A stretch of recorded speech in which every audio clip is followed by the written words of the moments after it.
Capítulo 8. Capacidades y problemas contemporáneos. El enfoque de las capacidades sugiere unos métodos diferenciados para abordar una serie de problemas a los que se enfrenta la teoría social y política actual. Desde la teoría de las capacidades se están realizando trabajos de vanguardia en diversas áreas. Las descripciones que aquí incluyo de los más destacados son inevitablemente superficiales, pero sirven para mostrar que el enfoque promete una perspectiva nueva, y relativamente unificada, desde la que abordar problemas que, hasta el momento, han tendido a ser tratados de manera aislada entre sí. La lista no deja de ser arbitraria hasta cierto punto, podríamos añadir perfectamente otros problemas y cuestiones. De hecho, 3 temas no comentados aquí que acuden de inmediato a la mente son las migraciones, Internet y el calentamiento global. La desventaja. Un debate que se prolonga desde hace tiempo en el ámbito de la economía del desarrollo es el referido a la manera correcta de concebir la pobreza y las situaciones de desventaja. Se lleva años sosteniendo que el mejor modo de entender la pobreza es viéndola como una falta de capacidad, y no solamente como un problema de escasez de bienes o, ni siquiera, de renta y riqueza. La pobreza supone una serie heterogénea de pérdidas de oportunidades que no siempre guardan una correlación clara con la renta. Además, las personas que se hallan en situaciones de exclusión social pueden tener dificultades para convertir su renta en funcionamientos, por lo que los ingresos económicos no son ni siquiera un indicador representativo de las capacidades. En general, la renta constituye un medio para obtener un fin, y las capacidades son, en sí mismas, el fin. Una dificultad en especial del hecho de medir la capacidad usando la renta como baremo es que los indicadores disponibles de los ingresos corresponden al ámbito familiar o del hogar. Por consiguiente, tomar la renta como medida de referencia favorece la introducción del sesgo por sexo en cuanto a la nutrición, la atención sanitaria y otros aspectos de la pobreza. Sin embargo, cuando analizamos la pobreza entendiéndola como una falta de capacidad, facilitamos que nuestra atención se enfoque sobre lo bien o mal que le va a cada persona y que se pongan de manifiesto las posibles desigualdades distributivas en el seno de la propia familia. El enfoque de las capacidades también ha propugnado con firmeza que las medidas descriptivas de la renta tengan presente el valor del trabajo doméstico no remunerado, otra cuestión clave a la hora de evaluar una situación de desventaja relativa. El trabajo de Sen sobre la falla de las capacidades nació de sus análisis sobre las hambrunas, que le valieron un premio Nobel y en los que puso de relieve que estas son causadas no solo por una escasez de alimento, sino que, también, responden a la ausencia en quienes las padecen de oportunidades para obtener aquello que necesitan, por culpa del desempleo, por ejemplo.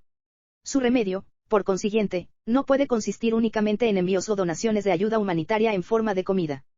Toda solución de verdad exigiría que se atendieran las fallas de capacidades de las poblaciones vulnerables proporcionándoles empleo y otras fuentes de garantía de acceso a artículos y productos de vital necesidad. Este argumento general se ha incorporado ya al análisis convencional de estas situaciones como una parte no controvertida más del mismo. El que no siempre se ha dado, sin embargo, es el paso siguiente consistente en concebir la situación de desventaja en términos de una falla de capacidad, algo que se ha debido, en parte, a que el atractivo de los modelos que agregan elementos dispares de la vida humana continúa siendo elevado, como también lo es el del uso de la renta y la riqueza como indicadores representativos de la diferencia de oportunidades de las que las personas pueden disfrutar en la vida. En Disadvantage, Jonathan Wolff y Abner de Salit exponen argumentos contundentes en contra de la reducción de todos los elementos de la vida humana a una sola escala numérica.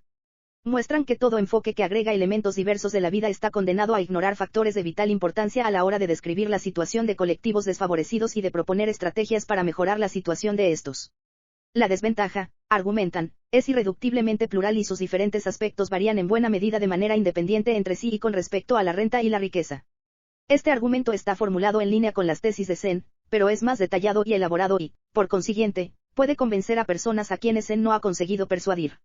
Wolff y de Salit también muestran con mayor detalle por qué la renta y la riqueza no son buenos indicadores virtuales de la situación de desventaja relativa. En relación con este análisis general de la desventaja social, Wolff y de Salit amplían el enfoque en 2 sentidos. En primer lugar, proponen que la atención se centre no solo en la presencia o la ausencia de capacidades clave, sino también en la seguridad de estas. Las personas necesitan no solo tener una capacidad hoy, sino, además, una expectativa asegurada de que la capacidad seguirá existiendo mañana. Un aspecto destacado de una situación de desventaja es que, en esos casos, un grupo puede tener acceso a una capacidad, las oportunidades de empleo, por ejemplo, pero se trata de un acceso muy inseguro. En segundo lugar, aunque Wolff y de Salit mantienen la importancia por separado de cada capacidad, recomiendan al mismo tiempo que se estudie de qué modo se agrupan las desventajas, cómo una conduce a otra, en el caso de las desventajas corrosivas, y, al mismo tiempo, cómo unas capacidades concretas pueden ser particularmente fértiles a la hora de abrir la puerta a otras. La fertilidad de una capacidad dada y la corrosividad de una determinada falla de capacidad son cuestiones empíricas cuyas respuestas variarán probablemente según el momento y el lugar, y dependiendo también de los problemas particulares del grupo desfavorecido. Lo normal, sin embargo, es que esa variación signifique únicamente que las mujeres disfruten o no de seguridad en lo que a una capacidad fértil concreta se refiere, pero no que esa capacidad deje de ser fértil en sí.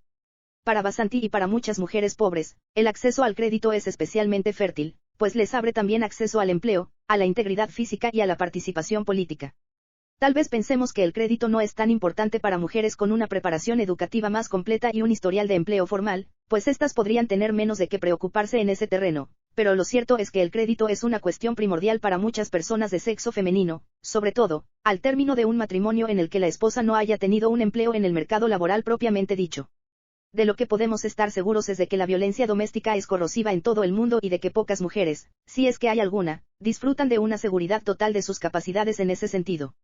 Según Wolf y de Salit, la afiliación, es decir, el hecho de contar con unas relaciones que proporcionen apoyo y que sean de mutuo respeto, es particularmente fértil en sus dos países y podemos prever que es probable que también lo sea en todos los demás. El aislamiento hace que conseguir cualquier cosa resulte mucho más complicado. El género. En las obras de Zen y Nussbaum, el enfoque de las capacidades se ha centrado en la desigualdad de las mujeres. Podemos encontrar el germen de ese énfasis en algunos predecesores históricos, como los estoicos, Smith, Mill y Green. Hay dos razones diferenciadas para enfocar nuestra atención sobre ese tema en concreto. En primer lugar, los problemas de ese tipo son de una enorme importancia intrínseca.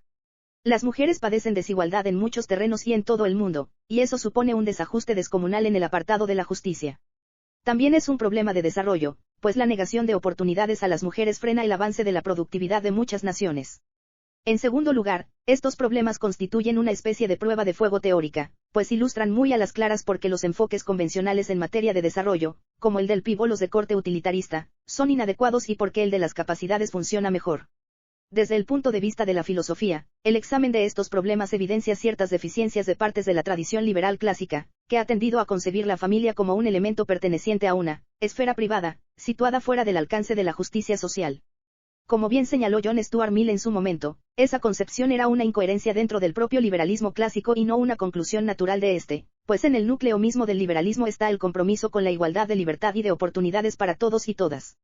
Eximir a la familia de toda crítica era como blindar un pequeño pedazo de jerarquía feudal frente a ataques externos, cuando precisamente el liberalismo es una filosofía justamente subversiva de toda jerarquía heredada por nacimiento o estatus. Mi libro Mujeres y Desarrollo Humano muestra en detalle lo inadecuados que resultan algunos enfoques alternativos del ámbito del desarrollo, sobre todo, el utilitarismo, pero también, incluso, las teorías más sofisticadas de los deseos informados, a la hora de abordar la cuestión de la desigualdad de las mujeres. También aborda los obstáculos que la adhesión acrítica a la tradición ocasiona para la igualdad de la mujer. Las religiones no siempre son retrógradas en ese campo, cuando lo son, normalmente es en conjunción con tradiciones culturales implantadas desde hace tiempo.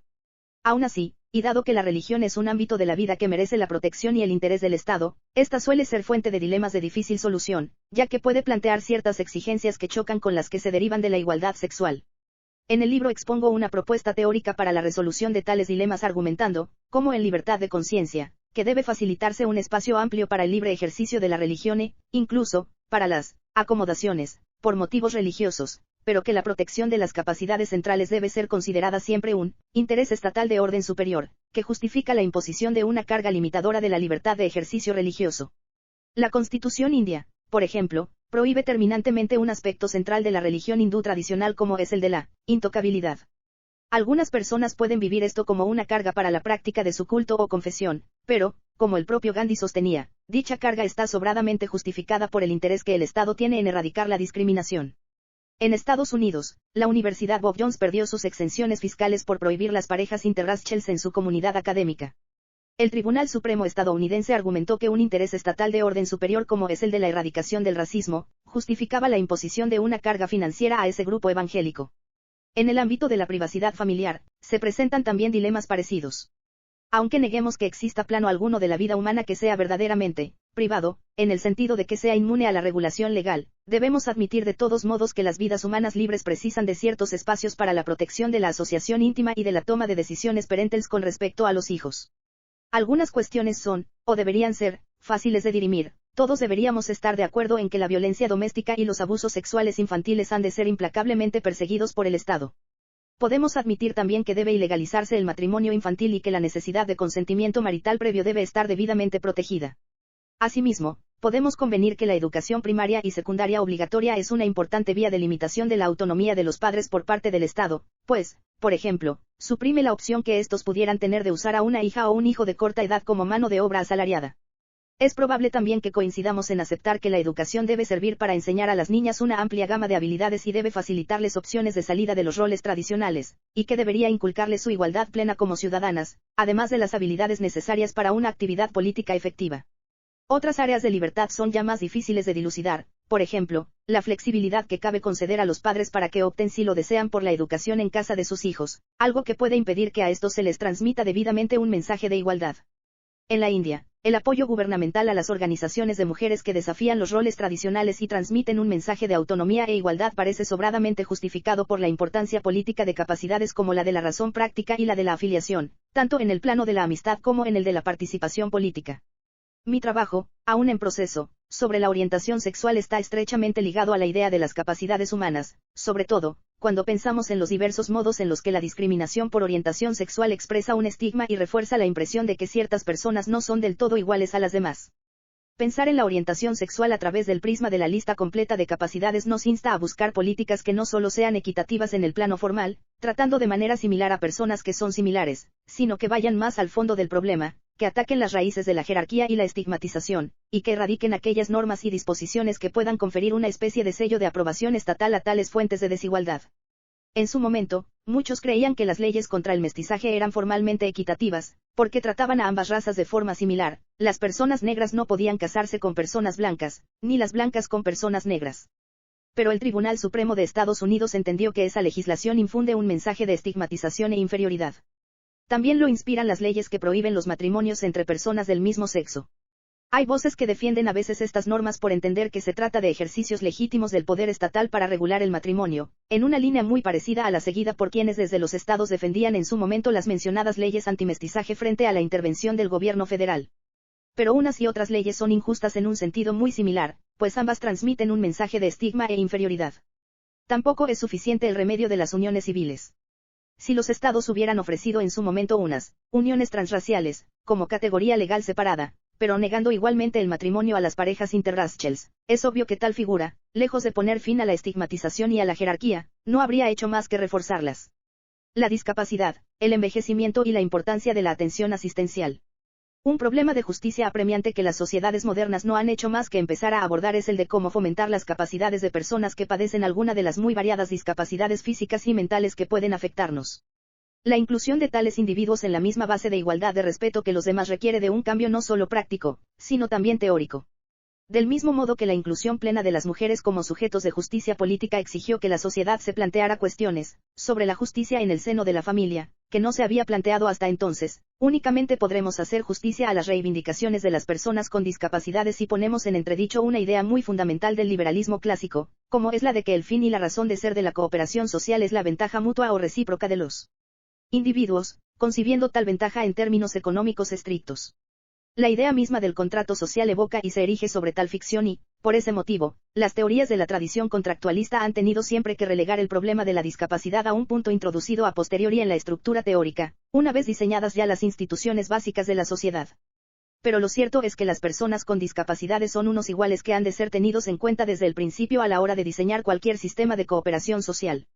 Demostrar que las teorías de la tradición contractualista no pueden dar respuesta a ese obstáculo introduciendo simplemente una modificación de carácter menor es una labor larga e intrincada, una tarea que constituye la sustancia esencial de las fronteras de la justicia y que no podría resumir adecuadamente aquí. Baste decir que la tarea de incluir plenamente a las personas con discapacidades y de dar apoyo a sus capacidades humanas requiere de una nueva concepción de la cooperación social y de las motivaciones humanas de la misma, un enfoque teórico centrado en la benevolencia y el altruismo, y no en el mero beneficio mutuo. Como es evidente, la mayoría de los teóricos de la tradición del contrato social clásico no creían que las personas fueran eminentemente egoístas. Thomas Hobbes y un gran seguidor suyo en la actualidad, David Bourdieu, sí lo creen, pero son casos atípicos. La razón que les induce a asumir que el beneficio mutuo es el objetivo de las partes que suscriben el contrato es la parsimonia. Si podemos generar una sociedad justa a partir de supuestos débiles, es decir, asumiendo mucho menos que el altruismo o la virtud, habremos dado con algo que es interesante en sí mismo. Según ese principio, siempre deberíamos elegir las premisas más débiles a partir de las que se sigue la conclusión a la que hemos llegado, en vez de sobrecargar la teoría con premisas más fuertes o controvertidas. según dicen esos teóricos, es instructivo descubrir que la teoría funcionará aunque no se cumplan otras condiciones más exigentes. Rawls indica explícitamente que esa es su estrategia. Locke, que incorporó la benevolencia en la base misma de su teoría, tiene, pues, en cierto sentido, una teoría más débil que la de Rawls, solo funcionará dentro de unas circunstancias especiales que pueden darse o no.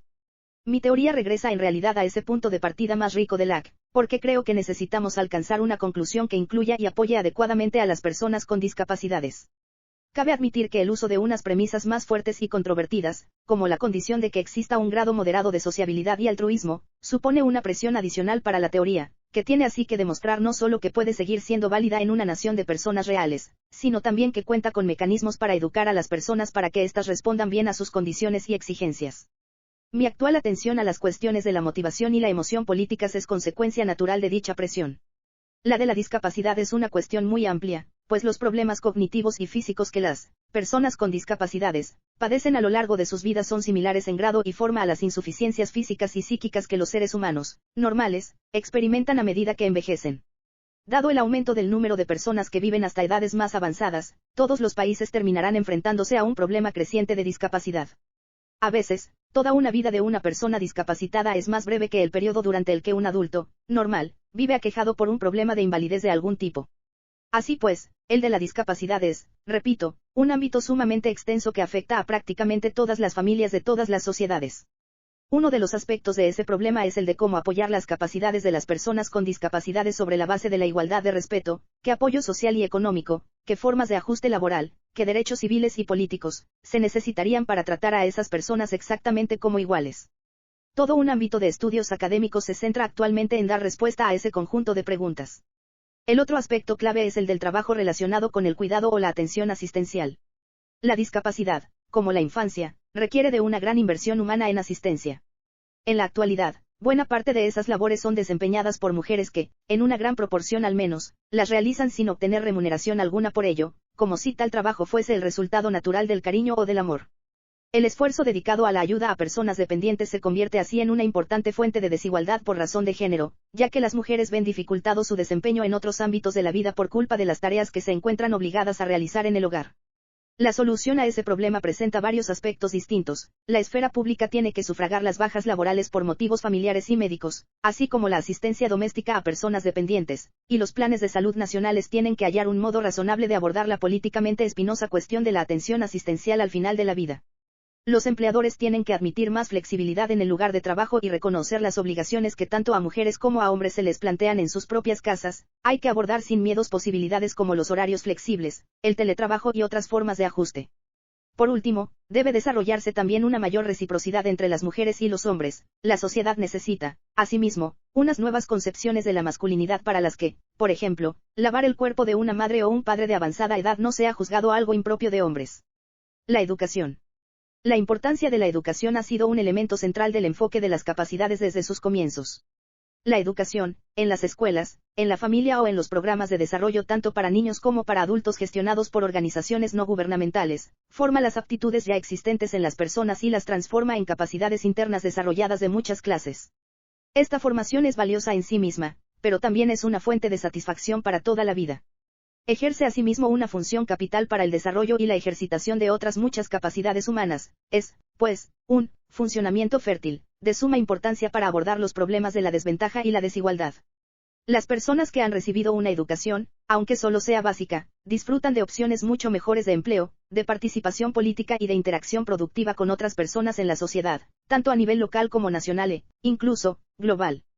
Por ejemplo, las mujeres que saben leer y escribir son capaces de comunicarse en el terreno político con otras mujeres que se enfrentan a problemas similares a los suyos, dejan así de estar aisladas. Y esas ventajas conducen a otras, como la educación es una fuente de opciones laborales y de poder político, mejora la posición negociadora de una mujer en el hogar, lo que le permite, por ejemplo, plantar cara a las amenazas y a la violencia, o irse si no logra que se produzcan los cambios necesarios. Como la educación modifica la dinámica de poder en el hogar, también abre oportunidades para una distribución más equitativa de las labores domésticas y, con ello, hace posible que las mujeres tengan tiempo para el ocio. Otras intervenciones que potencian las capacidades de las mujeres, como, por ejemplo, el acceso al crédito y la protección de sus derechos de propiedad, son similarmente fértiles, pero la educación parece tener un lugar especialmente destacado en las iniciativas que muchas naciones han emprendido para promover la igualdad humana a lo largo de los 2 últimos siglos. La India ha otorgado a la educación la categoría de un derecho fundamental del individuo. En Mohiniyam, una sentencia judicial clave que desembocó en la introducción de la enmienda constitucional que garantiza el mencionado derecho, se argumenta lo siguiente: la dignidad del hombre es inviolable. Es, ante todo, la educación la que da lugar a la dignidad humana. Tal derecho se considera básico para el disfrute digno de la vida, y, citando la Declaración Universal de los Derechos Humanos, tiene por objeto el pleno desarrollo de la personalidad humana. En la otra sentencia clave en este sentido, Unnikrishnan, se sostiene que el derecho a la educación emana directamente del derecho a la vida y está relacionado con la dignidad del individuo. Estados Unidos jamás ha concedido a la educación la categoría de derecho fundamental a nivel nacional, aunque las constituciones de algunos estados de la Unión sí lo hayan hecho. De todos modos, la educación goza de una posición privilegiada en el derecho constitucional federal del país. Una sentencia judicial clave, Pliller contra Doe, sobre una ley que negaba el acceso a la educación a los hijos y las hijas de inmigrantes ilegales, ratificó la importancia de la educación en unos términos que hacían referencia directa a las capacidades humanas. En dicho texto, las alusiones a la educación empiezan con una afirmación fundamental de la igualdad de las personas. La cláusula sobre la igualdad de protección legal, incluida en la 14ª enmienda, fue introducida con la intención nada más y nada menos que de abolir toda legislación injusta basada en la división por castas o por clases. La educación, según la opinión mayoritaria del tribunal en aquel veredicto, tiene un papel fundamental a la hora de mantener el tejido de nuestra sociedad y de sustentar nuestro patrimonio político y cultural. La privación de educación se cobra un precio inestimablemente abusivo en forma de merma del bienestar social, económico, intelectual y psicológico del individuo, y supone un obstáculo de cara al éxito individual. Estos argumentos se desarrollan más a fondo en párrafos posteriores. Se dice, por ejemplo, que la educación es necesaria para preparar a los ciudadanos para su participación efectiva e inteligente en nuestro sistema político abierto, algo vital para preservar la libertad y la independencia. También es crucial para las oportunidades y el autodesarrollo personales. El analfabetismo es una discapacidad duradera. La imposibilidad de leer y escribir lastrará al individuo privado de educación durante todos y cada uno de los días de su vida. El incalculable peaje que esa privación se cobra en bienestar social, económico, intelectual y psicológico del individuo, y el obstáculo que supone para el éxito individual, hacen sumamente difícil reconciliar el coste, o el principio mismo, de la negación de una educación básica por razón de estatus con el marco de igualdad encarnado en la cláusula sobre la igual protección legal para todos los individuos. En realidad, pues, la opinión mayoritaria del tribunal concibe la igualdad del derecho a los beneficios de la educación para todas las personas como algo inherente a la igualdad de dignidad de estas, dado el papel capital de la educación en la procuración del desarrollo y las oportunidades humanas. Así pues, tanto en la India como en Estados Unidos, como en otras muchas naciones, la educación ha sido reconocida como un elemento particularmente central para la dignidad, la igualdad y la oportunidad humanas. Si esos vínculos son plausibles, como así parece, entonces la educación merece que se le reserve una función clave en el enfoque de las capacidades. Los indicadores integrados en el índice de desarrollo humano permiten que dicho índice pondere la educación a la par con factores tan importantes como la longevidad, lo que anima a todos los países a considerar el éxito educativo como uno de los elementos más cruciales de sus respectivos éxitos nacionales. El profundo compromiso de Sen con el avance educativo queda patente en el hecho mismo de que dedicara el dinero de su premio Nobel íntegramente a la creación de un fondo, la Fundación Pratichi, llamada así en honor de la casa de su madre en Santiniketan, ciudad donde Tagore fundó en su día su famosa escuela, para estudiar y potenciar la educación en Bengala Occidental, su estado de origen. El Fondo Pratichi es una organización dedicada a la investigación, no un organismo de decisión y aplicación de políticas, pero sus cáusticos informes sobre las deficiencias educativas en aquel estado han servido para poner los fallos y fracasos del gobierno local en el candelero nacional e internacional. En concreto, su insistencia en la denuncia de prácticas tan corruptas como las del absentismo de los docentes y las clases particulares privadas, tutorías que muchos profesores y profesoras imparten en horario extraescolar a estudiantes adinerados a cambio del cobro de unos honorarios, ha servido para suscitar un cierto movimiento popular favorable a la reforma. El poderoso y anteriormente inactivo sindicato de docentes se ha posicionado ya públicamente en contra de tales prácticas. De manera comprensible y no sin cierta razón, las intervenciones en este terreno se han centrado, sobre todo, en la alfabetización lectoescritora y en la numérica básica, y es seguramente correcto pensar que, cuando tales habilidades están ausentes en una persona, son muchas las oportunidades que se le cierran. De todos modos, es importante no circunscribir el análisis de la educación y de las capacidades en general a tales habilidades. Se necesita mucho más para que una educación contribuya de verdad al desarrollo humano. En la actualidad, la mayoría de las naciones modernas preocupadas como están por el incremento de la renta nacional y por conquistar o conservar una cuota del mercado global, han venido centrándose cada vez más en un conjunto restringido de habilidades como Meschela y Sebels en el mercado laboral y consideradas como generadoras potenciales de beneficios económicos a corto plazo. Pero hay otras habilidades, relacionadas con las humanidades y las artes, como, por ejemplo, el pensamiento crítico, la habilidad de imaginar y de entender la situación de otra persona poniéndose en su lugar, o la comprensión de unas nociones elementales acerca de la historia y del actual orden económico global, que son esenciales sin excepción para el fomento de una ciudadanía democrática responsable y para una variada serie de otras capacidades que las personas podrían estar interesadas en ejercer en otros momentos de sus vidas. Quienes utilicen el enfoque de las capacidades tienen que prestar detenida atención a cuestiones tanto de pedagogía como de contenido, y preguntarse si, y cómo, la sustancia de los estudios y la naturaleza de las interacciones en el aula, por ejemplo, el papel asignado al pensamiento crítico y a la imaginación en el estudio diario de materiales de múltiples tipos, cumplen con los objetivos inherentes al enfoque, sobre todo, en lo relacionado con la ciudadanía. Obviamente, la educación para la ciudadanía no es solamente para personas que sean ya ciudadanas y ciudadanos de la nación en la que residen. Los hijos e hijas de inmigrantes legales e ilegales tienen derecho a una educación que prepare en ellos y ellas las mismas capacidades como adultos que las que se preparan en quienes ya tienen la nacionalidad. El de la educación es un ámbito en el que es legítimo que se relaje la habitual deferencia a la libertad de elección. Aquí, los gobiernos harán bien en exigir un funcionamiento concreto a los niños y a las niñas, sin conformarse simplemente con una capacidad. ¿Por qué es diferente este terreno de la mayor parte de otros ámbitos? En realidad, lo es solo en lo que se refiere a los niños y las niñas, cuyas capacidades de libre elección están aún inmaduras y son susceptibles de sucumbir a las presiones parentales para que se pongan a trabajar y abandonen sus estudios. No en vano, son personas económicamente dependientes de sus padres y tienen muy pocas opciones de salida de esa situación. La educación es un factor tan capital a la hora de abrir las puertas de una amplia diversidad de capacidades adultas que convertirla en obligatoria durante la infancia es una medida justificada por la espectacular expansión de capacidades que propicia en momentos posteriores de la vida.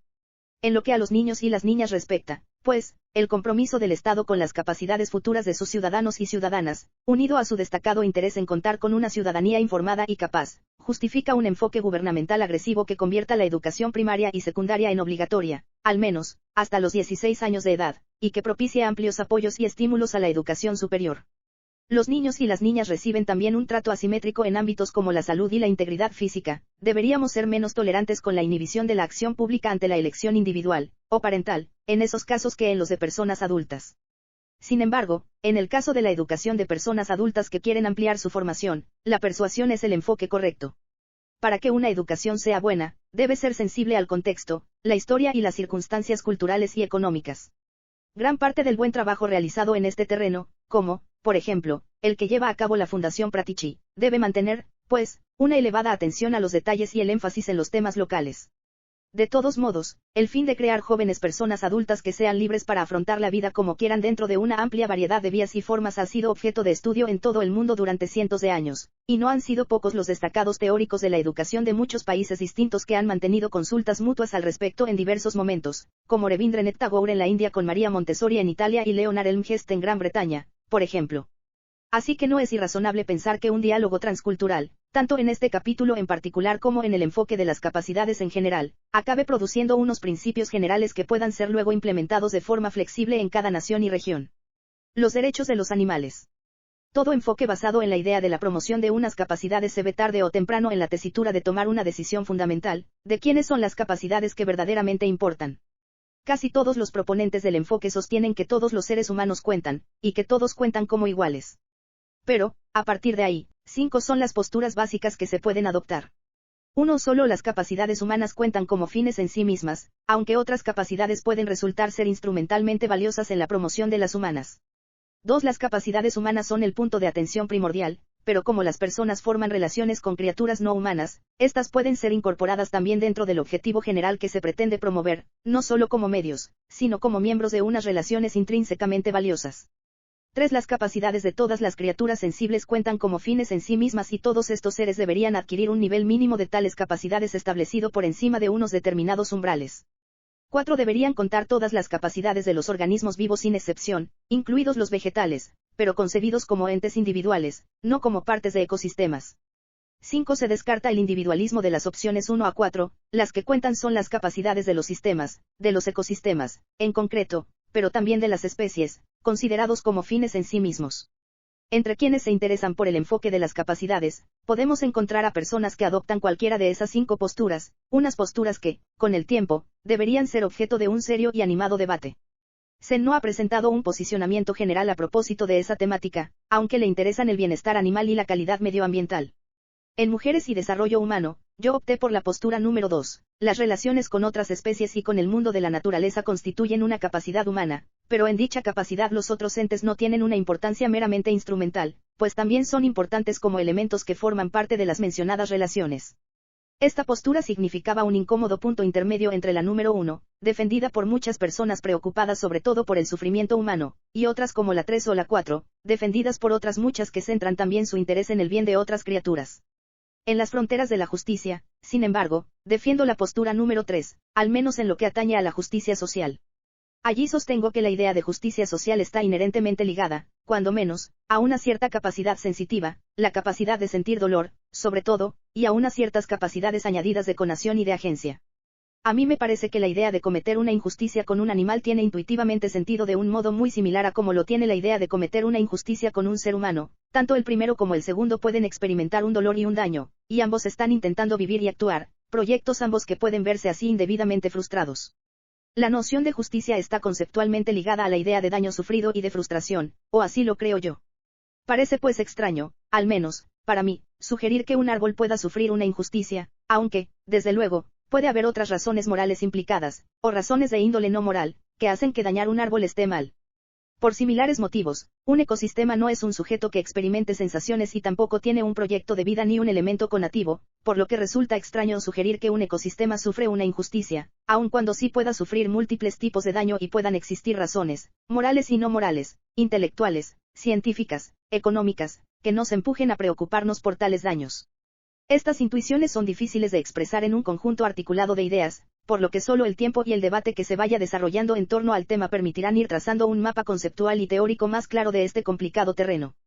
En cualquier caso, parece evidente que los animales pueden sufrir no solo dolor, sino también injusticias. El argumento precedente indica que, en lo que a la justicia respecta, el individuo vivo, no la especie, es el sujeto de interés. La especie puede tener una importancia instrumental para la salud de los individuos, así como una significación estética, intelectual o de otro tipo. Pero parece inexacto afirmar que la extinción de una especie es una injusticia, aparte del hecho de que esa extinción suele producirse a raíz de daños indebidos a miembros individuales de la especie en cuestión. El enfoque de las capacidades parece adecuado para abordar la cuestión de los males sufridos por los animales a manos de los seres humanos. Los utilitaristas han realizado importantes contribuciones en este campo, pero las deficiencias generales de su teoría, su propensión a agregar en indicadores únicos vidas distintas o elementos distintos de una vida, o su desatención al fenómeno de las preferencias adaptativas, son también problemáticas en esta área. Aunque utilitaristas comprometidos como Peter Singer suelen insistir en que el cálculo utilitarista nos prohíbe causar sufrimiento a los animales, esta acaba siendo en el fondo una cuestión meramente empírica, pues los seres humanos también obtienen mucho placer, y oportunidades de empleo, por su parte con el negocio de la alimentación. Como en el caso de la esclavitud, los utilitaristas hacen que la cuestión del trato digno dependa en su conjunto de unos fundamentos empíricos demasiado frágiles.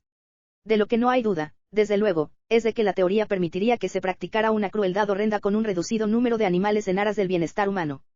Y en lo que a la agregación singular de vidas plurales respecta, cabe recordar que los animales persiguen no solo la evitación del dolor, sino también una vida con múltiples componentes diferenciados, como pueden ser el movimiento, la amistad, e incluso el honor o la dignidad. Parece fundamental, pues, conservar cierta conciencia de la importancia de cada uno de esos elementos por separado. Por último, está el problema de los números. Si el utilitarista toma en consideración la utilidad total y no la media, la teoría puede justificar perfectamente que se traigan muchas criaturas al mundo para que lleven unas vidas míseras y desagradables, pues si el sufrimiento de estas no supera un umbral, relativamente elevado, por encima del cual no habría vida que mereciera siquiera vivirse, ese sería un modo de aumentar el bienestar total del mundo. Eso es precisamente lo que esgrime y practica la industria de la alimentación, pero nosotros nos oponemos a ello porque pensamos que no está bien infligir una vida de dolor a una criatura viva y sensible, por mucho que esa vida no sea aún suficientemente mala, aunque por muy poco, como para que no valga la pena vivirla. En un sentido más general, el enfoque de las capacidades concibe a los animales como agentes, y no como receptáculos de placer o dolor. Esta honda diferencia conceptual puede ayudar al enfoque a desarrollar una forma más pertinente de respeto por la conación y la actividad animales. El enfoque de las capacidades puede reconocer, por lo tanto, las muy valientes aportaciones de Bentham, 1000, Peter Singer y otros utilitaristas al debate sobre el trato a los animales, y, al mismo tiempo, subrayar que una teoría diferente puede servir aún mejor a ese propósito. En cuanto a las teorías de la tradición kantiana, y aun cuando Kant no tenía muchas cosas útiles que decir acerca del bienestar animal, para él, el único motivo por el que no debemos ser crueles con los animales es que, de ese modo, aprenderemos a no ser crueles con los seres humanos. La filósofa Christine Korsgaard ha mostrado recientemente que un enfoque radicado en esa tradición puede generar muchos de los mismos resultados a los que llega el enfoque de las capacidades. Y es que, según Kant, nosotros mismos tenemos razones para promover no solo nuestra propia agencia, sino también aquellos aspectos de nuestra animalidad que están presentes de forma inherente en nuestras aspiraciones connativas y en nuestra manera de actuar en el mundo, en nuestra naturaleza animal, por así decirlo. Pero si mostramos un respeto por esos aspectos, animales, nuestros, sería incoherente, y una forma de autopromoción a la que los kantianos se oponen muy especialmente, negar ese mismo respeto a muchas de las otras criaturas con las que compartimos el planeta. El enfoque de Korsgaard es aún algo más antropocéntrico de lo que yo misma estaría dispuesta a suscribir, pues, según ella, es por algo relacionado con nosotros y con el parecido que los animales guardan con nosotros por lo que deberíamos mostrarles respeto, y no por algo relacionado con ellos mismos. También habría que plantearse otras preguntas en torno a la medida en que la visión kantiana de la agencia que Korsgaard expresa en su teoría podría servir como fuente de principios políticos en una sociedad pluralista. Korsgaard no se plantea la cuestión, porque lo que ella propone es una perspectiva ética, y no política. Pero el balance final, de mi detallada comparación entre nuestras dos posturas es que son muy similares y llegan a conclusiones parecidas. ¿Cuáles son esas conclusiones? En primer lugar, debemos modificar el enfoque de las capacidades para adecuarlo a tales efectos. Necesitamos una noción ampliada de dignidad, ya que tendríamos que referirnos no solo a unas vidas acordes con la dignidad humana, sino también a unas vidas que estén a la altura de la dignidad de una amplia diversidad de criaturas sensibles. A diferencia de los enfoques kantianos ampliados, que entienden que todo deber de dispensación de un buen trato a los animales deriva del deber de sostener nuestra propia animalidad humana, el enfoque de las capacidades considera que cada tipo de animal tiene una dignidad propia. La obligación de respetar esa dignidad no es ningún derivado de los deberes que tengamos para con nosotros mismos. Aunque los deberes, como ya sucede en el caso humano, son ante todo para con los individuos, la especie ejerce un cierto papel al proporcionarnos una noción de las formas de vida características que deben promoverse. La lista de capacidades, adecuadamente ampliada, seguirá conteniendo los elementos principales que estaríamos obligados a favorecer, pero deberemos prestar atención a la forma de vida de cada especie y fomentar, para los individuos de cada una de ellas, las oportunidades de vivir y de actuar con arreglo al modo de vida de su especie en concreto. Y aunque se prioriza la libertad de elección en todos los casos en los que la criatura tiene capacidad para elegir, en el caso animal será normalmente más apropiado poner el énfasis en el funcionamiento, aplicando lo que podríamos considerar una especie de paternalismo sensible, que en el caso humano. Por lo que respecta a la idea de que deberíamos dejar en paz a los animales que viven, en libertad, o en su hábitat, se trata de un ejemplo de naturalismo ingenuamente romántico que difícilmente puede tener cabida en un mundo como el actual. No hay ningún hábitat que no esté intensamente afectado por la acción humana. Suponer que, en África, los elefantes viven, en libertad, no es más que una forma de evadirse de la realidad de que su hábitat ha sido invadido ya por los planes humanos. Además, el único modo de que tengan una oportunidad aceptable de vivir bien es seguir interviniendo, pero con sensatez y no de manera descontrolada. Una de las formas de intervención en la naturaleza que parece crucial en estos momentos es la contracepción animal. Esto significaría modificar la lista de capacidades en lo que a la libertad de elección reproductiva se refiere para el caso concreto de los animales.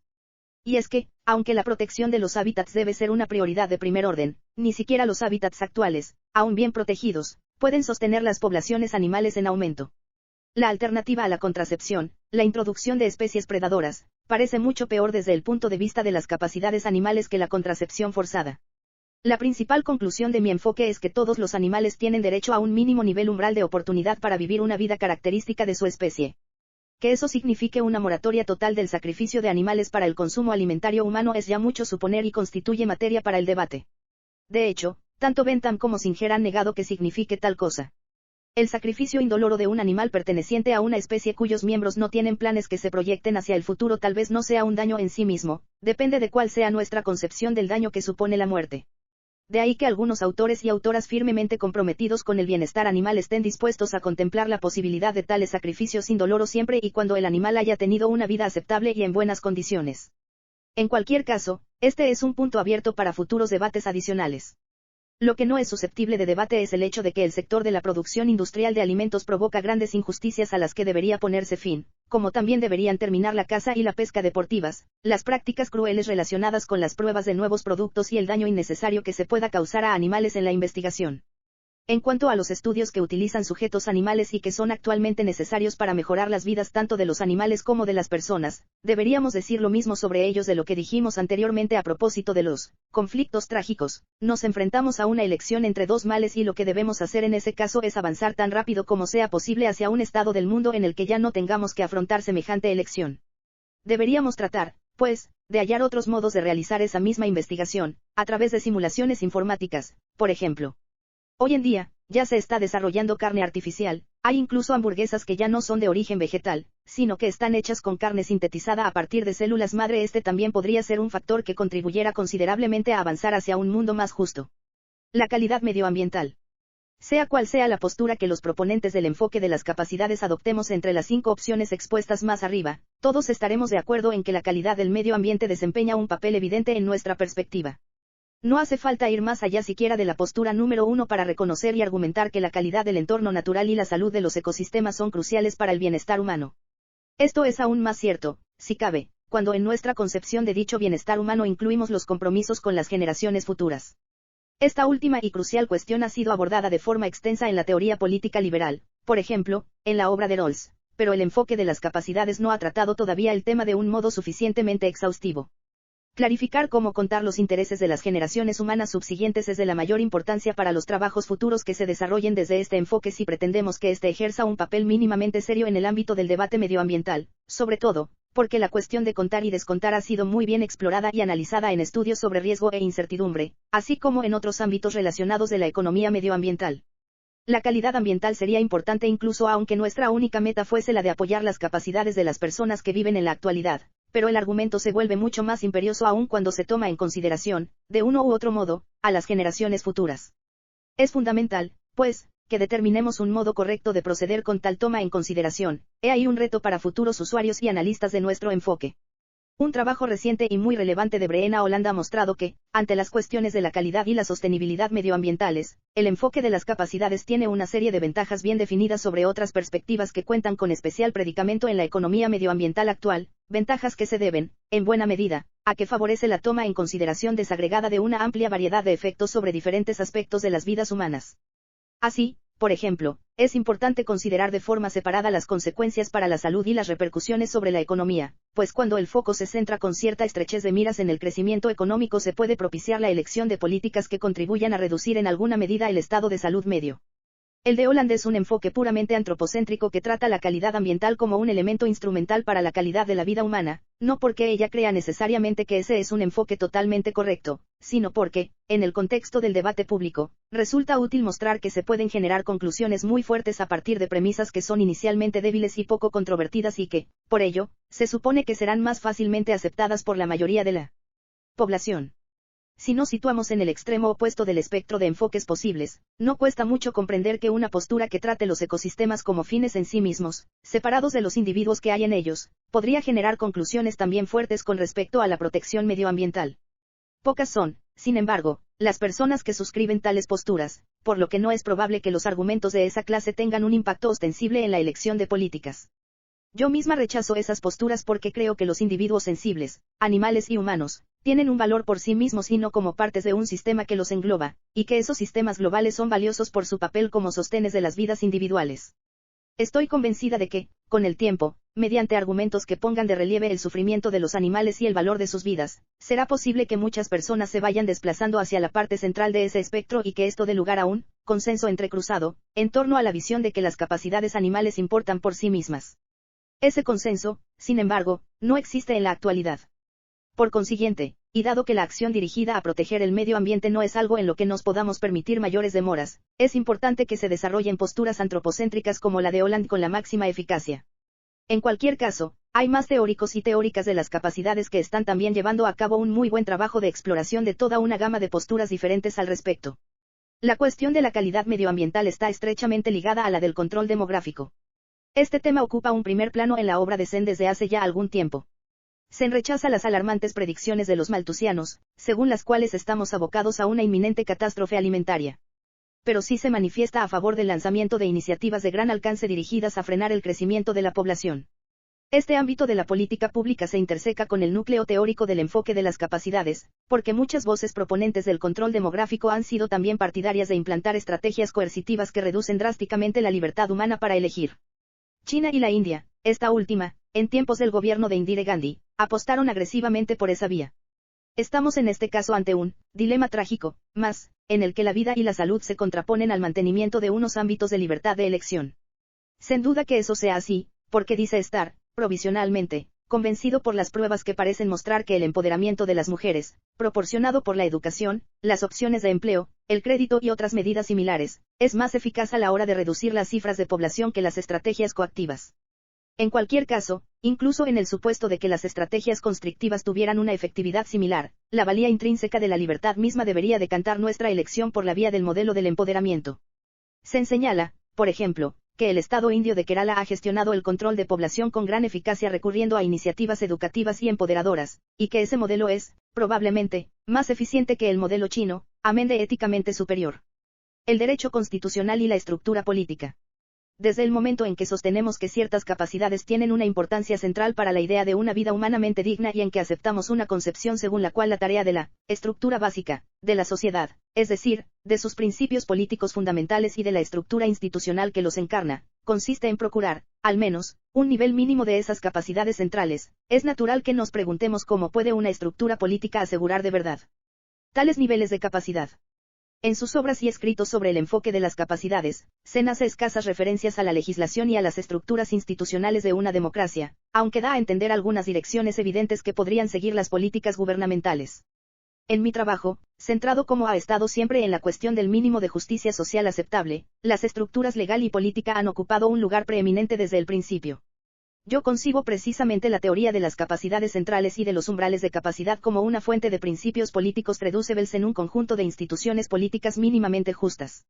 Concretamente, he tratado de conectar la lista de capacidades con aquella parte de la Constitución escrita de un país, o de sus principios constitucionales no escritos, cuando carece de carta magna formal, que estipula y concreta los derechos fundamentales de los ciudadanos y las ciudadanas. En la actualidad, muchas naciones contemplan protecciones formales de diversos derechos que vinculan estos a la idea de una vida humanamente digna. Las tradiciones constitucionales de la India y de Sudáfrica son particularmente interesantes de estudiar en este sentido. Últimamente, he participado en trabajos y análisis que clarifican más aún la conexión entre el enfoque de las capacidades y el derecho constitucional, y he ofrecido también un conjunto de plantillas o pautas para la labor del Tribunal Supremo de Estados Unidos basadas en el concepto de las capacidades. Lo que se constata en estos momentos es que, a varias décadas de admirable progreso en la protección de las capacidades humanas, ha seguido recientemente un giro brusco del alto tribunal estadounidense hacia lo que yo denomino un formalismo obtuso, un enfoque que se centra en argumentos legales técnicos sin abordar seriamente las capacidades, ni siquiera aquellas que están firmemente ancladas en el texto constitucional, ni, por consiguiente, el problema de la desventaja en general. En cualquier caso, para poder llevar a cabo una investigación exhaustiva de la relación entre el enfoque de las capacidades y el derecho constitucional es necesaria una investigación en detalle de cada ámbito concreto de capacidad humana según ha sido especificado por el derecho a través tanto del texto constitucional en sí como de una larga historia, que continúa aún escribiéndose, de interpretaciones judiciales. ¿Existe algún vínculo conceptual entre la idea de las capacidades centrales y la labor del Estado? A mi entender, los derechos están correlacionados con los deberes. Si las personas disfrutan de unas garantías, entonces están obligadas a protegerlas, aun en el caso de que sea difícil determinar a quién corresponde tal obligación. Yo sostengo que todo el mundo tiene contraído el deber colectivo de garantizar las capacidades de todos los ciudadanos y las ciudadanas del planeta, aunque no exista una organización política propiamente dicha a escala mundial.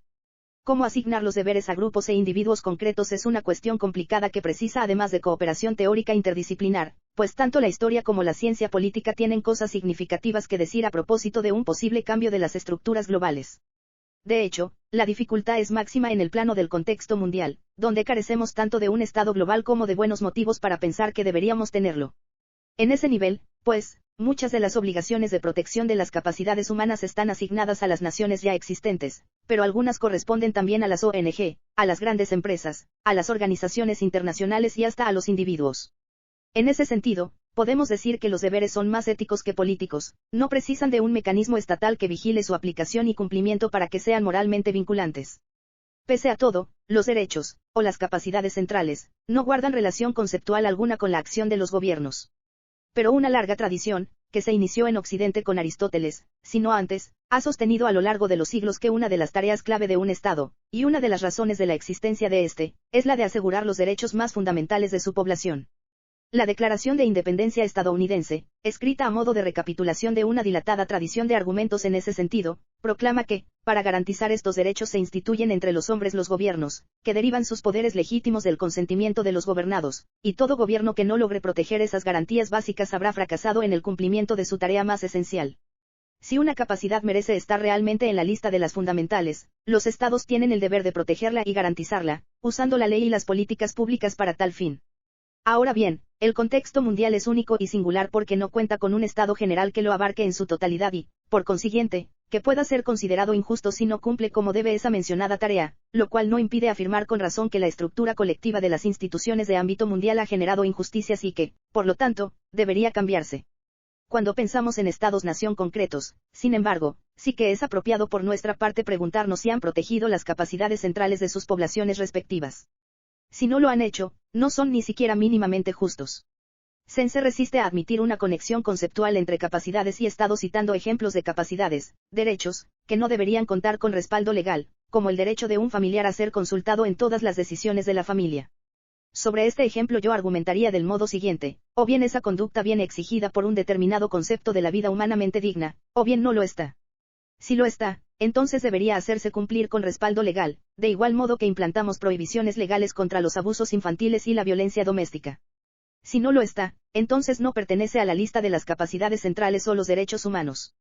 Si incluimos algo en esa lista, lo estamos vinculando, tanto práctica como conceptualmente, a la idea de los fines para los que se instituyeron entre los hombres los gobiernos. Mi propia postura al respecto es que el derecho que se menciona, el de los familiares a ser consultados en la toma de decisiones, es una cuestión sobre la que los ciudadanos pueden discrepar razonablemente, dadas las diferencias entre sus doctrinas comprensivas, religiosas y éticas, respectivas. Algunas perspectivas religiosas y éticas ponen especial énfasis en la solidaridad y la transparencia en el seno de la familia, otras priman más bien un grado más elevado de autonomía para el individuo. Allí donde estas hondas diferencias existen, la consulta previa a los familiares, una política que no deja de ser propia solamente de un grupo de concepciones religiosas y éticas, no debería ser legalmente obligatoria, así que coincido con Sen en lo que se refiere a su ejemplo. Pero, por ese mismo motivo, el derecho de un familiar a ser consultado no pertenecería a mi lista de capacidades centrales, que se caracteriza por ser una concepción política de la capacidad humana que es objeto potencial de un consenso entrecruzado entre todas las doctrinas comprensivas razonables. Así pues, las 10 capacidades son objetivos que realizan, o se corresponden con, derechos prepolíticos de las personas, decimos así que las personas tienen derecho a las 10 capacidades de la lista. Dentro del contexto de una nación, se convierte en tarea del gobierno garantizarlas si ese gobierno pretende ser, aunque solo sea mínimamente, justo. En realidad, pues, la presencia de derechos significa para los estados y sus gobiernos que tienen un trabajo que hacer y que, de hecho, una de las labores centrales de un gobierno consiste en garantizar esas capacidades para su población. La existencia misma de vidas humanas y animales proporciona una razón para la existencia de los estados y genera obligaciones de un carácter inconfundiblemente político. Cuando, para el caso del conjunto del planeta, decidimos que un único gobierno global tal vez no sea la mejor vía para solucionar problemas de fallas de capacidades en naciones más pobres, no estamos diciendo ni mucho menos que los gobiernos no desempeñen un papel de suma importancia para garantizar tales capacidades, lo desempeñan tanto el gobierno de la nación pobre, para empezar, como, en segundo término, los gobiernos de otras naciones más ricas, que tienen el deber de asistir a las que son más pobres. Dar a las personas lo que por derecho les corresponde, en virtud de su humanidad, es un motivo muy importante para que existan los gobiernos y los estados, así como un trabajo crucial que estos deben desempeñar. Desde el momento en que una determinada capacidad pasa a ser reconocida como un derecho fundamental en la constitución de una nación, normalmente, a un nivel un tanto abstracto, queda aún mucho trabajo por hacer. Esa capacidad tendrá que ser elaborada o concretada más a fondo, y se le deberá fijar correctamente, además, un umbral mínimo. Estudiemos a continuación brevemente el caso de una capacidad importante para ver cómo se realiza esa adaptación desde una tradición constitucional. La historia de la tradición constitucional estadounidense con respecto al libre ejercicio religioso es un buen ejemplo de cómo una capacidad humana central, especificada de manera abstracta en un principio, puede ser implementada con el tiempo a través del derecho constitucional, gracias a una interpretación cada vez más profunda y concreta de sus requerimientos. En el momento de la redacción original de la Constitución, los artífices de esta consideraron varios tipos distintos de formulación lingüística de aquello que querían proteger bajo el epígrafe de la libertad de religión y terminaron por acordar el redactado siguiente: el Congreso no aprobará ninguna ley con respecto al establecimiento de religión oficial alguna, o que prohíba el libre ejercicio religioso. Dejaré a un lado, por el momento, la cláusula contra la confesionalidad del Estado y me centraré en la referida al libre ejercicio religioso. El problema con el que los padres de la Constitución estaban muy familiarizados en aquel entonces era que la libertad religiosa siempre está en riesgo cuando una mayoría de ciudadanos pertenece a una confesión en particular.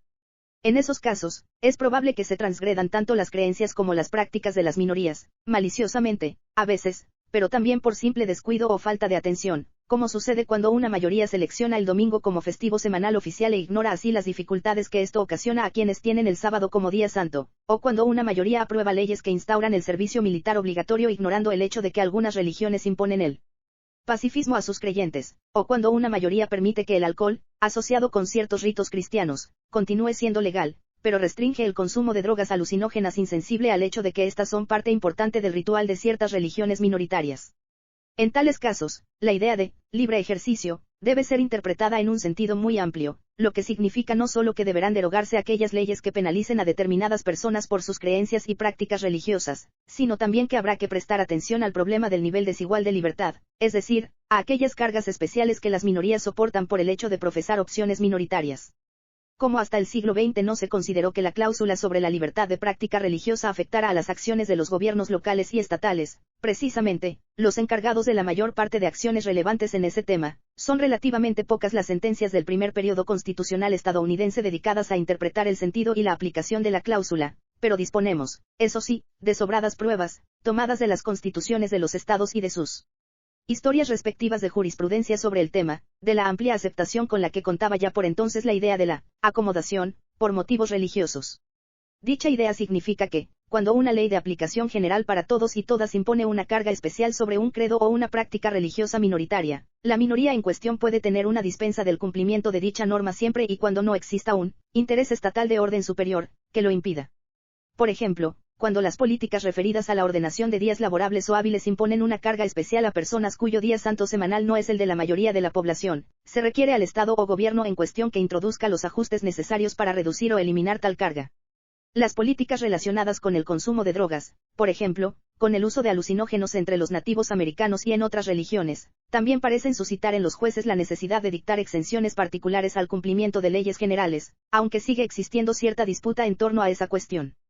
El interés gubernamental clásico de orden superior que puede invocarse para justificar la imposición de una carga sustancial, es el interés de la paz y la seguridad, aunque otros intereses estatales, como la educación, han sido reconocidos en algunas ocasiones como justificativos de la imposición de una carga especial sobre una práctica religiosa minoritaria. Las cargas de índole administrativa provocadas por una potencial acomodación deben ser extremas para que constituyan un interés estatal de orden superior que la invaliden, pero, por ejemplo, la negativa de una familia nativa americana a que su hija pequeña tuviera un número de la Seguridad Social Federal estadounidense fue rechazada por el Tribunal Supremo alegando precisamente que contravenía un interés estatal de ese tipo. También el fin de la discriminación racial fue considerado un interés de orden superior en la sentencia que retiró a la Universidad Bob Jones sus exenciones fiscales a raíz de su prohibición de las parejas interraciales en su campus. Podemos encontrar una formulación canónica de ese principio de acomodación en una carta que George Washington, primer presidente de nuestro país, dirigió a los cuáqueros a propósito de la negativa de estos a realizar el servicio militar. Les aseguro con la mayor explicitud que, en mi opinión, los escrúpulos de conciencia de todos los hombres deberían tratarse con gran delicadeza y afecto, y es mi voluntad y deseo que las leyes se acomoden siempre a tales reparos en la medida en que la consideración debida por la protección y los intereses esenciales de la nación pueda justificar y permitir. Washington no pidió a los cuáqueros que realizaran el servicio militar, tampoco previó que pagaran, como John Locke sí habría previsto, una penalización legal por su desobediencia. Véase en el capítulo 2 de Libertad de Conciencia un contraste entre la opinión de Locke y la de Roger Williams, quien estaba a favor de acomodaciones mucho más amplias por motivos de conciencia.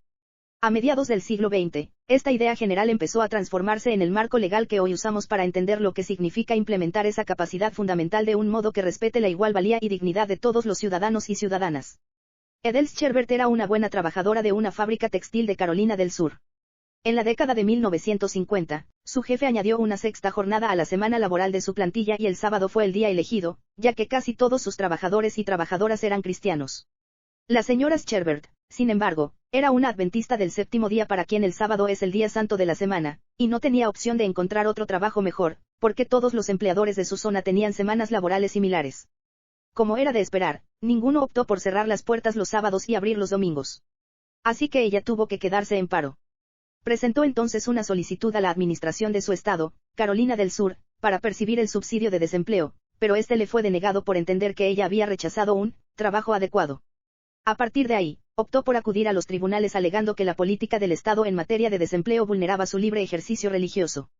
En 1963, el Tribunal Supremo de Estados Unidos halló en la sentencia del caso Sherbert contra Berner, que la denegación de prestaciones de la que aquella ex trabajadora había sido objeto suponía una violación de su derecho constitucional a ejercer libremente su religión. Los magistrados dijeron que era como multar a alguien por tener el sábado como día de culto semanal. El Estado, según la opinión mayoritaria del Alto Tribunal, no está en absoluto obligado constitucionalmente a proporcionar prestaciones por desempleo, pero si opta por proporcionarlas, no puede hacer que la concesión de estas esté condicionada a que el receptor o receptora infrinja ante sus propios escrúpulos religiosos. El tribunal expresó entonces un marco teórico general para la implementación de la libertad de ejercicio. Ninguna ley ni política puede imponer una carga sustancial sobre la práctica religiosa de una persona que no sea por un interés estatal de orden superior. Esas son nociones sumamente abstractas todavía. La sentencia dejaba claro que la negación de prestaciones a alguien que estuviera en una situación de ese tipo constituía una carga sustancial, pero no ofrecía definición alguna de qué debía entenderse por tal carga sustancial. El alto tribunal también rechazó la argumentación de Carolina del Sur, que alegaba en su propio favor que la dificultad administrativa de atender a las exigencias que se derivaban de las condiciones especiales de las diversas minorías religiosas constituía un interés estatal de orden superior, pero no aportó tampoco ninguna explicación general del porqué de ese posicionamiento. Así funciona nuestro sistema constitucional, de forma gradualista. El Tribunal Supremo va tendiendo un conjunto de vías por las que va desarrollando progresivamente las condiciones de aplicación de la capacidad en cuestión y va definiendo paulatinamente los contornos de cada derecho. El seguimiento de la historia completa de esos casos serviría para mostrarnos cómo se han ido interpretando de forma sucesiva, y cada vez más concreta, esas nociones con cada nueva sentencia. También nos mostraría cómo van apareciendo con cada caso nuevas preguntas acerca de las fronteras de esa capacidad. Por ejemplo, el principio del libre ejercicio religioso otorga a los padres el derecho de poner en riesgo la salud o la vida de sus hijos menores. Pensemos en el caso de los testigos de Jehová y las transfusiones de sangre. Puede producirse una carga sustancial cuando el Estado se limita a obrar en terrenos de su propia titularidad, como, por ejemplo, cuando construye una carretera, con la que impide que algunas tribus nativas americanas puedan realizar ciertos usos rituales de esas tierras. En Link contra la Asociación Protectora del Cementerio Indio del Noroeste, el Supremo consideró que no existía tal carga sustancial, aun cuando la carretera interfiriera en el uso de las tierras con fines rituales, porque el Estado era propietario del terreno y se limitaba a hacer uso de lo que era suyo. Y a propósito del interés estatal de orden superior, puede ser la sobrecarga administrativa potencial un interés de ese tipo si la carga prevista es realmente onerosa. ¿Es la educación un interés estatal de orden superior y, si es así, qué tipo y qué cantidad de educación lo es? A medida que se va dando respuesta a esas preguntas, sentencia tras sentencia, se van definiendo con mayor claridad los contornos de la capacidad, y la red viaria, por así llamarla, se va haciendo más extensa. Esta imagen metafórica no debería inducirnos a creer que siempre se produce un progreso, puede que algunas veces se rechace una buena tradición por completo. De todos modos, es relativamente difícil que tal cosa ocurra en un sistema que respeta los precedentes de la jurisprudencia. Como este ejemplo pone de manifiesto, la implementación judicial de una capacidad central y constitucionalmente reconocida tiene varias características en las que deberíamos reparar a la hora de realizar un desarrollo adicional de nuestro enfoque, pues parecen ser valiosas de cara a dotar las capacidades de una adecuada especificación que las haga directamente aplicables para las personas. La vía de la aplicación jurídico-constitucional tiene, pues, una afinidad particular con el enfoque de las capacidades. En primer lugar, cada capacidad es tratada de forma separada, es decir, como algo importante en sí mismo. Aunque, a veces, el Supremo toma como referencia a otros derechos y se pronuncia en el sentido de que la protección en un ámbito es necesaria para la protección en otro, esa es una manera de proceder relativamente rara en el alto tribunal. Si tienen una dilatada historia de implementación entrelazada la cláusula sobre el libre ejercicio religioso y la que prohíbe el establecimiento de una religión oficial, pero eso se debe a que están concebidas como parte de un único conjunto de garantías en el ámbito de la religión. De hecho, incluso una cláusula incluida en esa misma enmienda constitucional como es la de la libertad de expresión ha seguido una historia interpretativa absolutamente separada. No hay duda de que las capacidades forman un conjunto interrelacionado de derechos ni de que algunas de ellas pueden ser de capital importancia para el fomento de otras. La tradición constitucional es capaz de reconocer eso al tiempo que implícitamente rechaza cualquier clase de conmensuración entre los diferentes derechos fundamentales y todo tipo de compensación que supusiera la adquisición de un derecho a costa de mayores o menores cantidades de otro. Ningún déficit de libertad e igualdad religiosa puede ser enjugado en otra moneda que no sea exactamente la misma.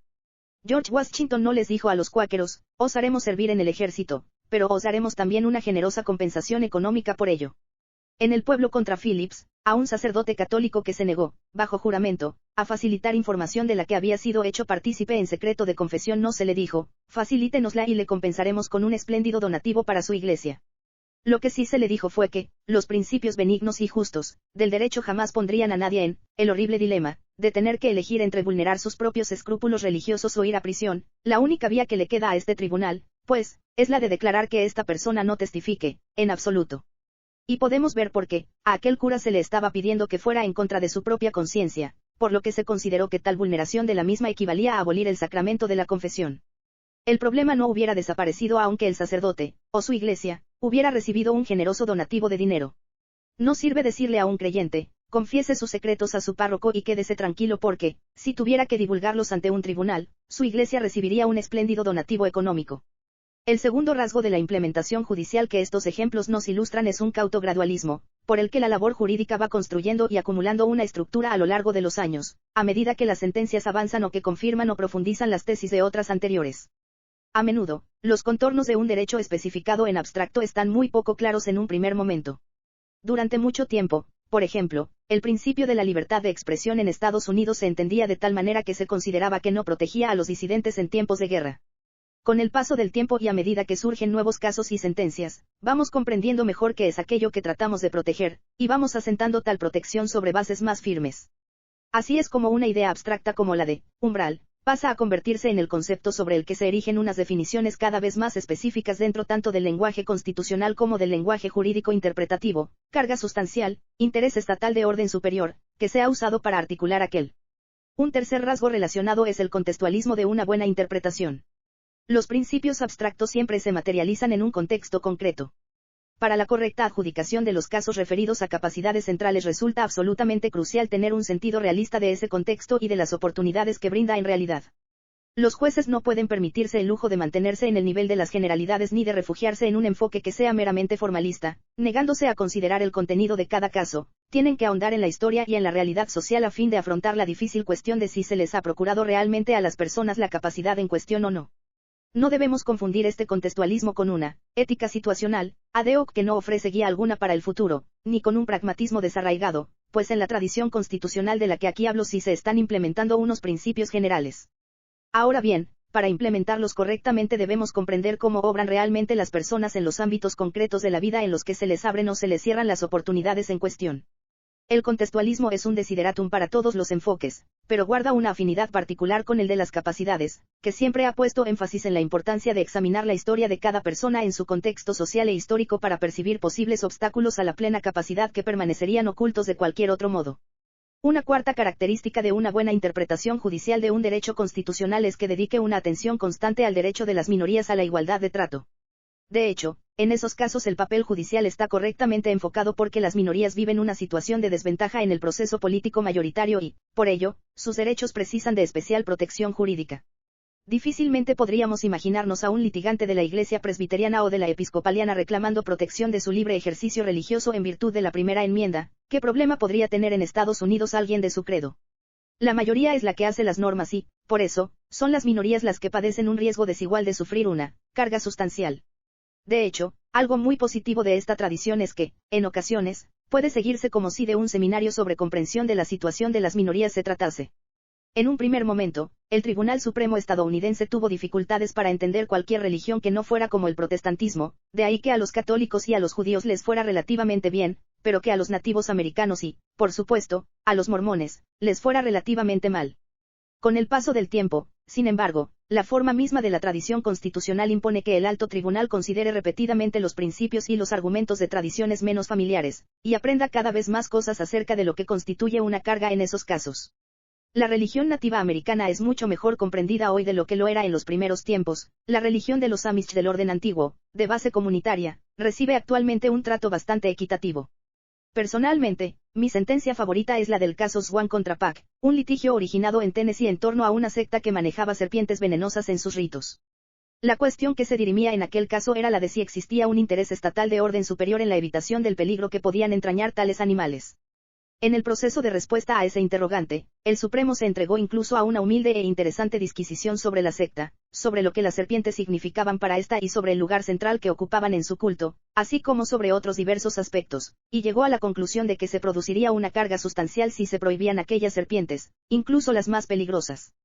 En una instancia inferior, un tribunal había dictaminado con anterioridad que, si se excluía la participación de niños y de niñas, no había ningún interés estatal de orden superior en la restricción de la práctica en cuestión.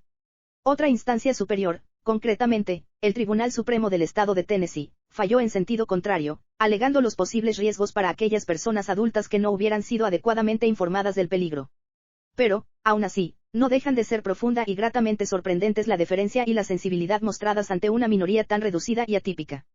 Hasta el momento, pues, mi trabajo sobre las capacidades y el derecho se ha centrado de manera un tanto restringida en la protección de los derechos fundamentales, según se recogen en una constitución escrita y según esa literalidad constitucional se implementa a través de la interpretación judicial.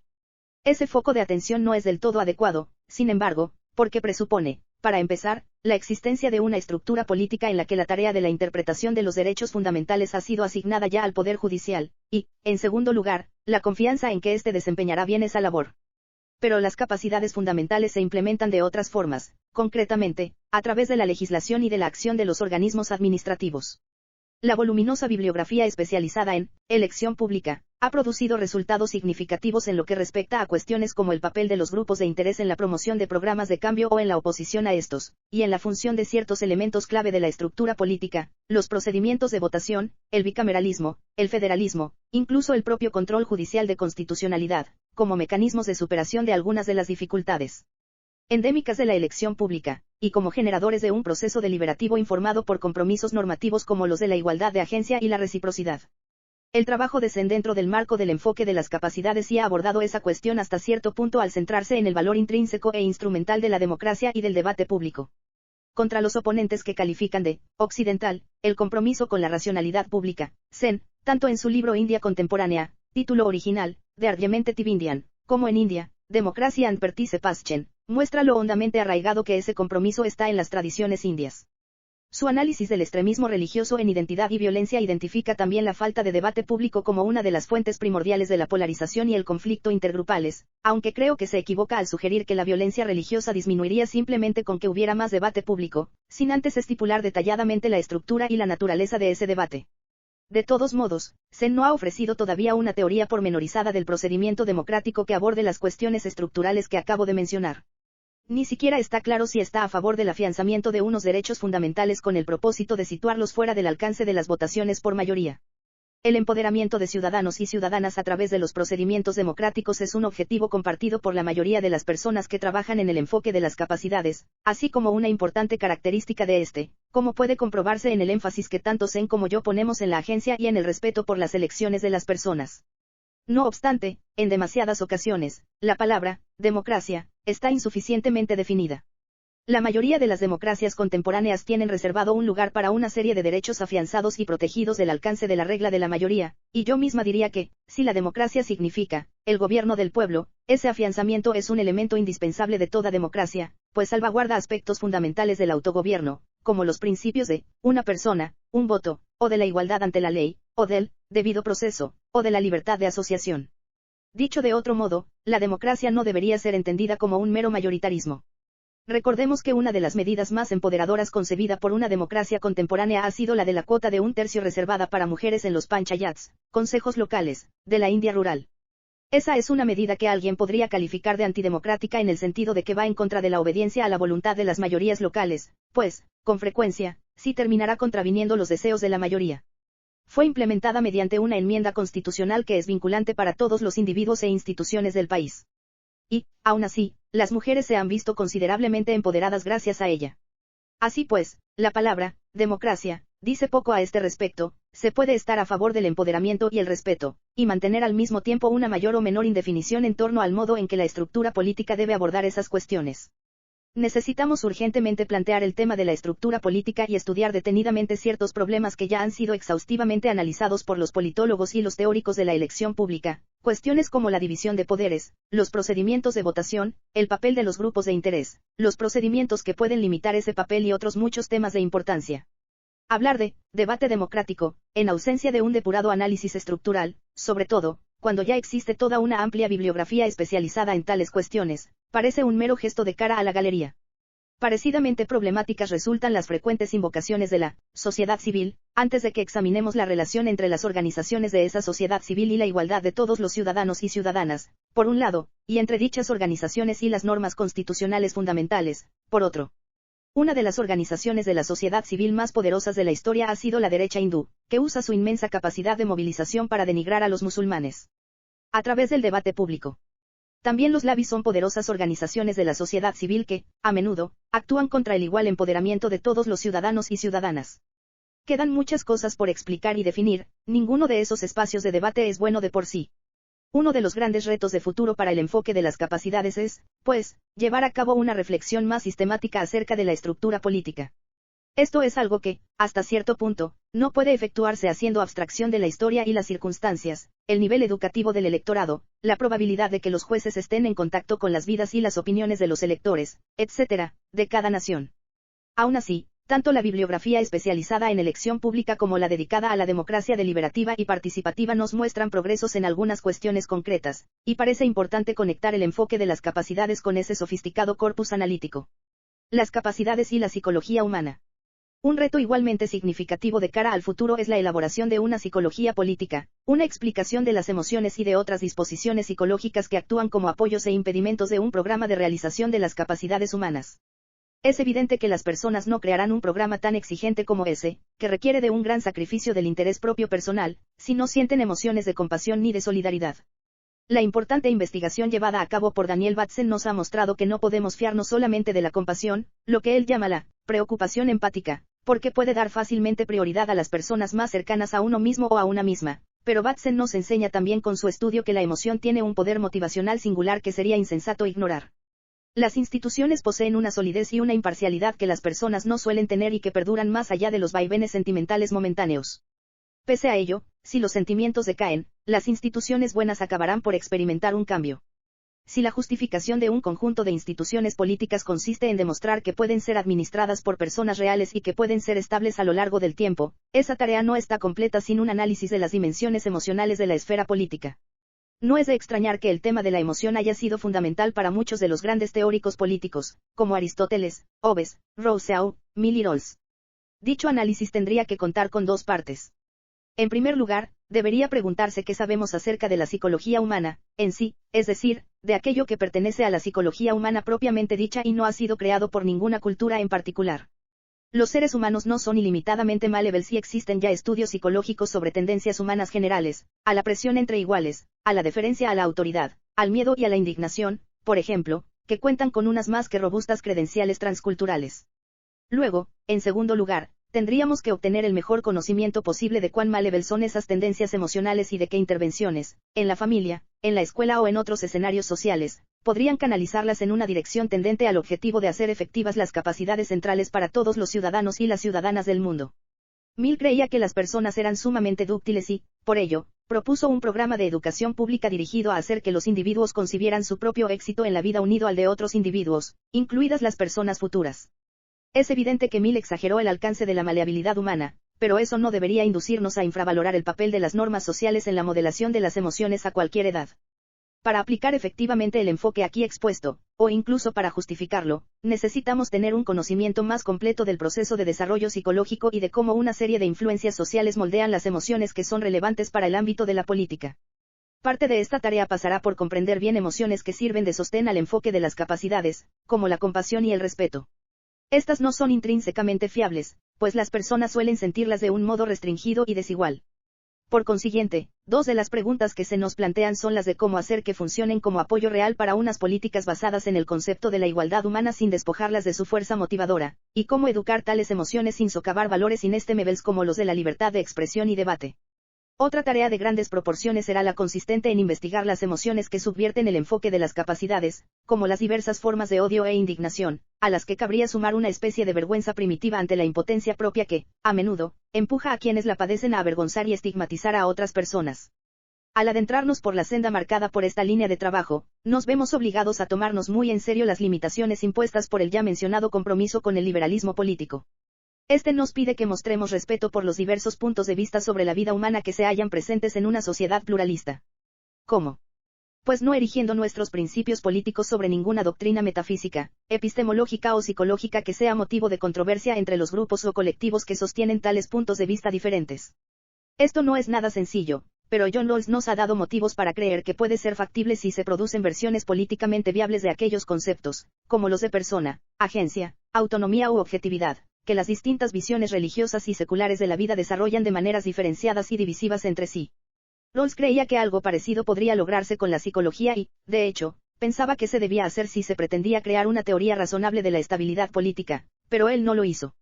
Dejó en suspenso la teoría sobre el desarrollo infantil y la emoción que avanzara en teoría de la justicia, sugiriendo que se trataba tal vez de algo demasiado controvertido, e insistió en la necesidad futura de elaborar una psicología política razonable, pero él no se dedicó personalmente a tal tarea.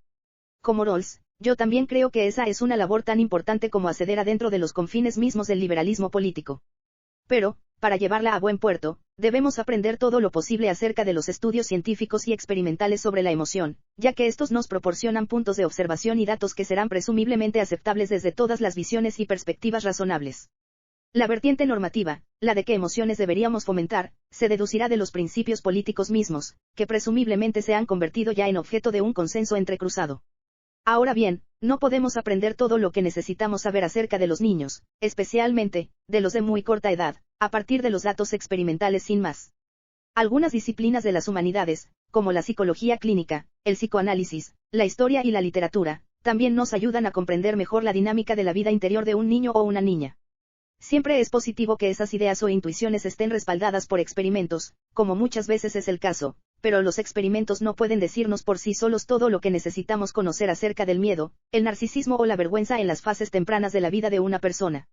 Por consiguiente, deberíamos usar las ideas y la comprensión que nos proporcionan las disciplinas humanísticas e interpretativas de modo flexible y no dogmático, tratando de ofrecer a nuestros conciudadanos y conciudadanas múltiples vías de entrada a la teoría. Por ejemplo, una persona cuya cosmovisión rechace el psicoanálisis puede ser receptiva a otras ideas o conocimientos similares, como los aportados por alguien como Proust.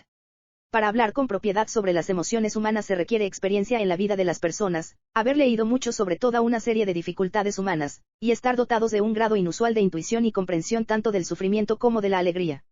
Pocos economistas han adquirido ese conocimiento o, cuando menos, lo han demostrado en sus obras. Algunos han llegado incluso a desechar íntegramente el tema de las emociones por considerarlo insignificante. Entre los grandes filósofos, son varios: Platón, Aristóteles, Séneca, Rousseau, Mill y Tagore, por ejemplo, los que sí han mostrado tener la clase de comprensión de lo humano en la que estoy pensando. Otros parecen carecer de ella o, como mínimo, eluden escribir sobre esas cuestiones en sus obras. Los teóricos de las capacidades tienen que aprender todo lo que puedan de los trabajos experimentales en psicología, pero necesitan, asimismo, leer novelas, biografías, autobiografías e historiales psicológicos, cualquier cosa que pueda ayudarles a captar mejor esos complejos elementos de la experiencia humana en los que están cifradas nuestras esperanzas de culminación y estabilidad políticas.